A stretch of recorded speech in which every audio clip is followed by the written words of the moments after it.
What's going on, guys? Bergs and Longy here from The Casual Athlete, back to hit you with some tips and some predictions this week. Got a little bit of a different flavor today. We're going to be using the TBC Live app that you can download in the description below to make some big predictions for the upcoming games for the round. And we're going to start it off with the Roosters taking on the Broncos at Allianz Stadium. Now, the Roosters have actually won 7 games out of the last 10 against the Broncos. Does that sway your tipping here? I mean, if you looked at the odds here, they're not tipped like that. Right? So people are on the Broncos. 90% of people have tipped the Broncos in this game. And I'm looking at that and thinking, you know what, there's value here. 5 points if you take the Roosters, only 1.1 if you take the Broncos. As you know, on TBC, more points for the upset. I'm jumping on the Roosters 100% here. Now, look, do I think the Roosters will win? Probably not. It's probably the Broncos game to win. But do I think 5 points is something I can resist? Absolutely not. So I've got to jump on that 5 points, take the upset. Yeah, it's tough. I feel like it's round one and anything could happen, as we always say. But those Broncos, for me, they're just looking a little bit too strong right now. I'm going to have to go with the safe one. I just think the Roosters, I don't love what's happening there at the moment. Bit of a turbulent roster. Moving on to the big matchup in this game, for me, it's got to be that right side attack and left side for the Broncos as well. We've got Jack Gashevsky going up against Radley, and in turn, we have the right centre, Robert Toyer, taking on Dean Mariner. What do you think of that matchup this weekend? Mate, Rob Toyer, he's in my starting side for fantasy, so he's going to cook. He's going to cook in this one. He's a must play this week. In terms of the prediction I've got here, though, I've gone through the middle. So Payne Haas, over 60 fantasy points. And he puts those injury concerns to bed and absolutely dominates in this one.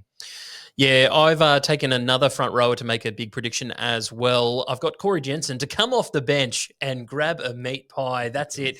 We've got to go with the Broncos here, man. I just think they're going to get it done in this one. Now, moving on to our next game, we have the Tigers taking on the Knights, and the Knights actually have a pretty good record against the Tigers, especially over the last 6 games. They've won all 6 of them. The Tigers haven't beaten them since 2021. Knights, bit of an odd halves pairing, and you would say that the Tigers actually have a very good halves pairing coming into this year. But where is your loyalty lying for this one? It's a tough one, right? I mean, looking at tipping points here, you got 2.4 points versus 1.7 points, right? So the Tigers are getting a big upset score there. And I think it's a 50-50 game, but I still want to lean towards the Knights. I just think that Newcastle left edge is going to feast, and I've gone Newcastle for 1.7 points.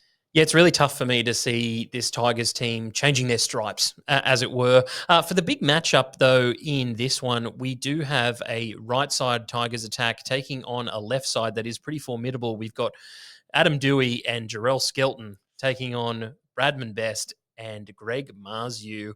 Now, I know you're a big fan of Bradman Best. Do you think he's feasting in this one? 60-plus fantasy points. That's my prediction for this game. I've gone for it.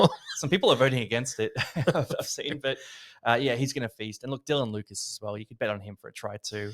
There's plenty of options there. Yeah, look, I'm going with something very similar. My big prediction is that the Tigers are going to miss at least 30 tackles in this game. Look, I expect it to be a very high-scoring one. Hopefully, we get some tackle breaks out of Greg Marzu and Bradman Best. Maybe they might get all 30 themselves, breaking all those tackles. Could definitely happen. Now, we're onto a game, man, that's a bit tricky. So Dolphins versus the Rabbitohs. Bit of talk that some of these guys might not come to Sydney. I'm a little worried about it. I've got some predictions in place that I'm hoping these boys do come. It's interesting, the return of Wayne Bennett to face his former team, and maybe some players don't really want to see him. That's the real reason they don't want to come down. But obviously with the cyclone going on, I can understand a couple of guys stepping aside. But it's a little bit difficult to talk about tabloid journalism on this channel, which is what we don't do here. We go into the predictions, though, and first of all, your tip for this one. Yeah, I mean, looking at the numbers here, it's South Sydney, 4.5 points. Only 22% of people have tipped them.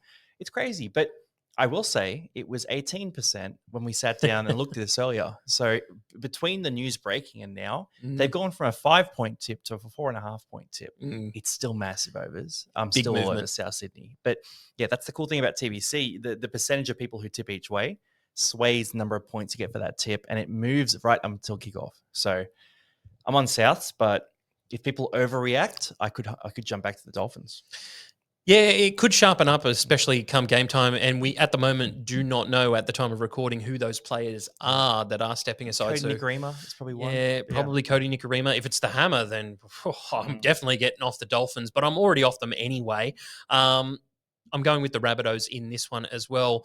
In terms of the key matchup in this one, there is really only one side that I'm looking at here, and it's the uh, left side attack for the Dolphins versus the right side for South Sydney, and then I would go Katoa, Finifuiaki, and Herbie Farnworth versus Humphreys, Kalomatangi, and Campbell Graham. There now, Campbell Graham coming back in after a long-term injury as well. Any of those guys really standing out to you? I know Humphreys is a lot of players are getting on Humphreys for fantasy as well. Yeah, he's a guy who's got a show out in this game. And obviously, the news, it's not great about the cyclone, all that. It sucks. But I will say that it gives Humphreys a better chance at showing out in this game in a win, potentially. So if he can come out, play well, win, he gives himself a shot at keeping that spot over Dodd. But it looks quite unlikely. In terms of prediction, I'm going Herbie Farnworth over 60 points. I think he puts the team on his back. He dominated for England over the offseason. He will come out and pump out a huge fantasy score. Yeah, definitely one of those guys I mentioned on that left-hand side attack. And I've also gone with the guy inside him, Finifuiaki, to break at least 5 tackles in this game. Loved what I saw from him from the Cowboys' perspective last year. Hopefully he can back it up in a starting role for the Dolphins. Moving on to the next game we have here, and we've got the Dragons taking on the Dogs out at Cogra. And the Dogs have actually won 3 in a row against the Dragons. And I would say they're being a bit overvalued this year. Is that your thinking in this one? It seems like the market is doing a bit of that. Yeah, so 58% have taken the Dogs. It's a 50-50 game in my mind. So if I see 58% taking one team, I'm going to go the other way. Only 1.7 points for a Dogs tip, 2.4 for the Dragons. I love an upset, and that's why I love TBC Live. That's why I made TBC Live, because I wanted upset-based tipping. Yes, we've got it. So yeah, I'm going Dragons for sure at 2.4. Are you on the same page? I'm on the Dragons as well. Yeah. And one thing for me that I want to highlight is the big matchup in this one. I think Holmes and Leilua taking on Crichton and Jacob Preston. A lot of people looking for Preston at the moment for fantasy and Supercoach. Do you think he's going to get the most value out of this game, or both of these edges is going to lock each other up? I mean, it's a good pair of edges, right? So Crichton versus Val Holmes is exciting. Val is all attack, Crichton's all defense. But the big pick I've got here is Damien Cook. So Damien Cook, he's been disrespected, he's been disregarded, he's been discarded, and he's stepped up at the Dragons as one of their co-captains, and now he's going to show out in this game. So 60 fantasy points for Damien Cook is my prediction, or more.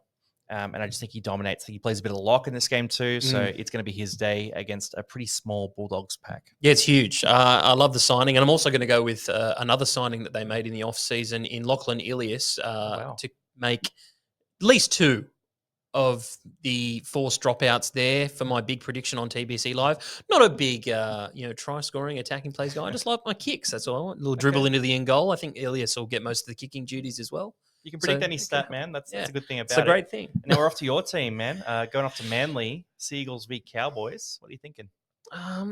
Look, we've won the last 2 games that we've played at 4 Pines Park, and I'm very scared for the Cowboys coming down to play their first game of the season here. It's not great for me considering I have the Cowboys in our ladder predictions video that we did the other day, guys, outside my top 8, and Manly very close to my top 4. I just think Manly are going to be a little bit too strong in this one. I love the amount of points that you're going to get for the Cowboys tip here, but I think with a new halves pairing and a rookie half at that, I think I need to stick with Manly in this one, get something rather than nothing. I mean, there are 2 strategies when you're tipping on TBC Live. Like, you can either tip the team you think is going to win every time, or you can go for the value. And Manly 1.2, Cowboys 5 points for that tip. It's round 1. We see some upsets. We don't know what team's going to come out like. I'm on the Cowboys 100%. Like, 18% of tippers, it's not many, and you get that 5 points. The Cowboys aren't a slouchy team. They have their days where they absolutely turn up and just tear teams apart. I'm willing to take the gamble and hope this is it. Yeah, I mean, you clearly haven't watched enough Cowboys games round 1. But anyway, moving on to my big prediction, I have DCE kicking a 40-20 in this game. I think Drinkwater's not the best positional player when it comes to fullback. Great in attack, but he's got a bit of question marks around his positional play. For you, what player have you highlighted? Frosty little prediction here. Jackson Purdue, under 30 fantasy points. So the negative for the Cowboys, but you've tipped them anyway. I just think for fantasy in particular, he's a guy who everyone's getting into their team. He's in my team now as well. We've been forced into it by a lack of cheapies. But I just don't think he's going to produce for fantasy this week. He relies on big attacking plays, and I don't think they're going to go his way this round. I think much more right-sided attack base to the Cowboys, very different to a lot of other teams in the competition. Last game of the round is the Storm taking on your Parramatta Eels down at Amy Park. Now, no Cyclones down in Melbourne that I can speak of, so that you might get this game back at CommBank.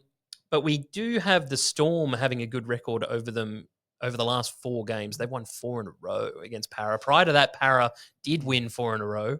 Yep. Are the Eels different this year? I mean, have you seen the team list? It's bad. It's pretty brutal. I'm a diehard Para fan. I'm now a member of a Parramatta podcast too.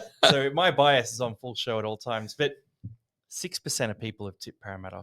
6%. It's not many. Yeah. And it's probably 5% too many if I'm looking at this. So I'm worried about the Eels keeping this close. Look, 5 points for the tip. It'd need to be about 20 for me to get on the Eels here. So it's just not enough. So I'm going to go the Storm in this one. And my bold prediction backs that up too. I'm jumping straight across to Cameron Munster, over 70 fantasy points. Awesome. I bought him into my fantasy team, and I just think he's going to dominate this game. Not awesome. Terrible. It'll be very sad to watch for me, but I'm going to get some serious value on that pick because so far everyone's voting against it. Mm-hmm. So at the last second, I'm going to step in and vote for it and get a big boost of points on my TBC account.